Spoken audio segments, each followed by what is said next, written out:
Onam. So ഇന്ന് നമ്മൾ after A long time ഒരു വ്ലോഗായിട്ട് വന്നിരിക്കുകയാണ്. ഇന്ന് ഓണം, തിരുവോണം, നമ്മുടെ ഒരു കുഞ്ഞ് ഓണാഘോഷമാണ് ഇന്നത്തെ വ്ലോഗിൽ വരുന്നത്. യൂഷ്വലി നമ്മൾ അത്യാവശ്യം നന്നായിട്ട് ഓണം ആഘോഷിക്കാറുണ്ട്, പക്ഷെ ഇത്തവണ ലിമിറ്റഡ് സെലിബ്രേഷൻ, അങ്ങനെ വലിയ സെലിബ്രേഷനൊന്നുമില്ല, ജസ്റ്റ് ഒരു ഓണം ഡേ എങ്ങനെയാണെന്നുള്ളത് കാണാം. എല്ലാവർക്കും തിരുവോണ ദിനാശംസകൾ. ഞങ്ങളുടെ ഒരു ഓണം ഡേ എങ്ങനെയാണെന്നുള്ളത് ഇന്നത്തെ വീഡിയോയിൽ കാണാം. അപ്പോൾ ഇതാണ് ഞങ്ങളുടെ വീട്ടിലൊരുക്കിയ ഉത്രാട വിളക്ക്. അപ്പോൾ യൂഷ്വലി ഞങ്ങളുടെ ഒരു ഓണം ഡേ സ്റ്റാർട്ട് ചെയ്യാന്ന് പറഞ്ഞാൽ ടെമ്പിളിൽ നിന്നാണ്. അപ്പോൾ ഞാനും ചിക്കുവും അച്ഛനും ഉണ്ട്. ഞങ്ങൾ 3 പേരും കൂടെ ഇപ്പോൾ ശാർക്കര ക്ഷേത്രത്തിലെത്തിയിരിക്കുകയാണ്. അപ്പോൾ അവിടെ ഒന്ന് തൊഴുതതിന് ശേഷം ആ ഫ്രണ്ടിൽ ഒരുക്കിയിട്ടുള്ള അത്തപ്പൂക്കളമാണ്. ഓരോ ഫാമിലീസൊക്കെ വന്ന് ഫോട്ടോസ് എടുക്കുന്നു, പോകുന്നു. അത്യാവശ്യം നല്ല റഷായിരുന്നു അവിടെ. ഞങ്ങൾ ജസ്റ്റ് പൂക്കളമൊക്കെ ഒന്ന് കണ്ട് ക്ഷേത്രത്തിൽ നിന്ന് ഇറങ്ങി. അപ്പോൾ ഈ ഒരു റെയിൽവേ ക്രോസ് കഴിഞ്ഞിട്ട് വേണം ഞങ്ങൾക്ക് ഇനി വീട്ടിലോട്ട് പോകാനായിട്ട്. അപ്പോൾ ഇന്ന് അത്യാവശ്യം നല്ല റഷായിരുന്നു. എല്ലാം അമ്പലത്തിലോട്ട് പോകുന്ന വണ്ടികളാണ് നമുക്കിവിടെ കാണാനായിട്ട് കഴിയുന്നത്. അപ്പം ശരിക്കും യൂഷ്വലി എല്ലാ വർഷവും എങ്ങനെയാണ് തിരുവോണം ഡേ, അതിനേക്കാളും നല്ല തിരക്കായിരുന്നു ഇന്ന് എനിക്ക് ഫീൽ ചെയ്ത്. അതിനുശേഷം ഞങ്ങൾ വന്നത് ഞങ്ങളുടെ വീടിനടുത്തുള്ള ശിവകൃഷ്ണപുരം ക്ഷേത്രത്തിലാണ്. അപ്പോൾ അവിടെ ഞങ്ങൾ ടെമ്പിൾ ക്ലോസ് ചെയ്യാനുള്ള ടൈമിലെത്തി. പെട്ടെന്ന് തൊഴുതു ഇറങ്ങി. ഇനി അടുത്ത പരിപാടി എന്ന് പറഞ്ഞാൽ അച്ഛമ്മ വീട്ടിലോട്ട് പോകുന്നതാണ്. അപ്പം ഞങ്ങൾ എല്ലാ വർഷവും ഞാനും ചിക്കുവും അച്ഛനും കൂടെ അച്ഛമ്മ വീട്ടിൽ പോവും. ജസ്റ്റ് ലൈറ്റായിട്ട് അവിടെ നിന്നൊരു ലഞ്ച് കഴിക്കും. അത് കഴിഞ്ഞിട്ട് വീട്ടിൽ വന്ന് വീണ്ടും ഒരു ലഞ്ചുണ്ട്, എന്നാലും ഞങ്ങൾ അവിടെ നിന്ന് ജസ്റ്റ് കഴിക്കും. അപ്പോൾ ഈ വർഷത്തെ ഒരു പ്രത്യേകത എന്ന് പറഞ്ഞാൽ ഞാനും ചിക്കുവും അച്ഛനും ഞങ്ങൾ 3 പേരാണ് എല്ലാ തവണയും പോവാറ്. അടുത്ത വർഷം ചിക്കു പ്രഭുവിൻ്റെ വീട്ടിലായിരിക്കും. സോ ചിക്കു കാണാനുള്ള സാധ്യത വളരെ കുറവാണ്. അങ്ങനെ അവിടെ നിന്ന് ഞങ്ങൾ ലഞ്ചൊക്കെ കഴിച്ചിട്ട് എന്നെ ഫ്രണ്ട്സിൻ്റെ വീട്ടിൽ ഡ്രോപ്പ് ചെയ്തു. അവർ തിരിച്ച് വീട്ടിലോട്ട് പോയി. അപ്പം ഞാൻ അവിടെ എത്തിയപ്പോഴത്തേക്ക് ഏകദേശം അമ്മ ഓൾമോസ്റ്റ് ലഞ്ചൊക്കെ റെഡി ആക്കിയിട്ടുണ്ടായിരുന്നു.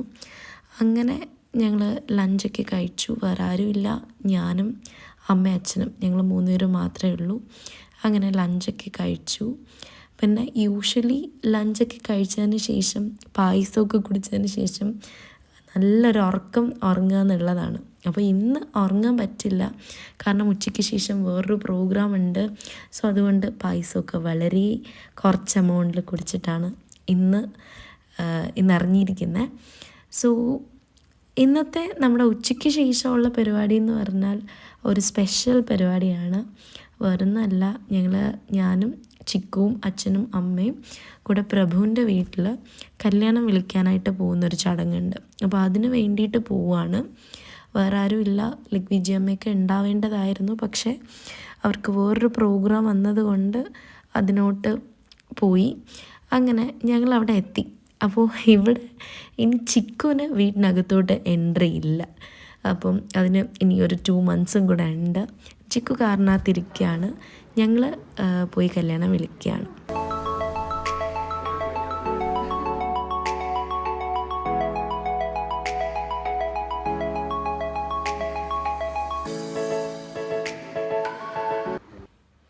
അങ്ങനെ കല്യാണമൊക്കെ വിളിച്ച് കഴിഞ്ഞു.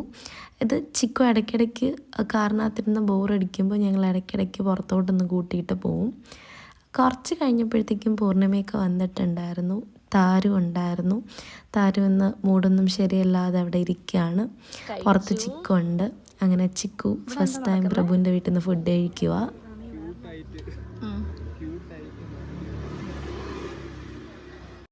അങ്ങനെ കുറച്ച് നേരം അവിടെ സ്പെൻഡ് ചെയ്തിട്ട് ഞങ്ങളൊരു ഈവനിങ് 7 ആയപ്പോഴത്തേക്കും തിരിച്ചിറങ്ങിയായിരുന്നു. അപ്പോൾ തിരിച്ചിറങ്ങിയപ്പോൾ അത്യാവശ്യം ക്രൗഡായിരുന്നു. ഞങ്ങൾ ഇങ്ങോട്ട് വന്നപ്പോഴത്തേക്കും ആ റോഡൊക്കെ ഫുൾ എംപ്റ്റി ആയിരുന്നു. എല്ലാവരും ഓണസദ്യയൊക്കെ കഴിച്ചിട്ട് ഉറങ്ങുമായിരുന്നു. പക്ഷെ ഇപ്പോൾ ട്രിവാൻഡ്രം സിറ്റി ഒന്ന് ഓണായിട്ടുണ്ട്. എല്ലാവരും മാനവീയം വീതിയിലും മ്യൂസിയത്തുമൊക്കെ ഫുൾ ആൾക്കാരായിരുന്നു. അങ്ങനെ അവിടെ കുഞ്ഞു കുഞ്ഞു പ്രോഗ്രാംസൊക്കെ ഉണ്ടായിരുന്നു. അപ്പോൾ അതൊക്കെ ജസ്റ്റ് കണ്ടു. ലിറ്ററലി ഞങ്ങൾ ട്രിവാൻഡ്രം സിറ്റിയുടെ ഓണാഘോഷം കണ്ടു. അങ്ങനെ ഞങ്ങൾ കുറച്ച് ഒരു 9 ഒക്കെ ആയപ്പോൾ ഞങ്ങൾ വീട്ടിലോട്ടെത്തി. അപ്പോൾ ഇതൊക്കെയാണ് ഞങ്ങളുടെ ഇന്നത്തെ തിരുവോണ ദിവസത്തിലെ വിശേഷങ്ങൾ. ഞങ്ങൾ കുറച്ചും കൂടെയൊക്കെ ഒന്ന് കളർഫുള്ളായിട്ടാണ് യൂഷ്വലി ഓണം സെലിബ്രേറ്റ് ചെയ്യാറ്. അപ്പോൾ ഇത്തവണ അത്രത്തോളം ഓണാഘോഷം വേണ്ടാന്ന് വെച്ചു. കാരണം വലിയ ആഘോഷം ഇനി വരാനായിട്ടിരിക്കുകയാണ് ഞങ്ങളുടെ വീട്ടിൽ. സോ അതിനായിട്ട് വെയിറ്റിംഗ് ആണ്. അപ്പോൾ 2024 തിരുവോണം ഡേ ഇന്നിവിടെ കഴിയാണ്. ആക്ച്വലി സെലിബ്രേഷൻ അവസാനിച്ചിട്ടില്ല, നമുക്കിനിയും 2-3 ഡേയ്സ് ഓണമുണ്ട്. എന്നാലും നമ്മുടെ മെയിൻ സെലിബ്രേഷൻ ഇന്നിവിടെ കഴിയാണ്. സോ അത്രയ്ക്ക് തന്നെയുള്ളൂ. ബൈ.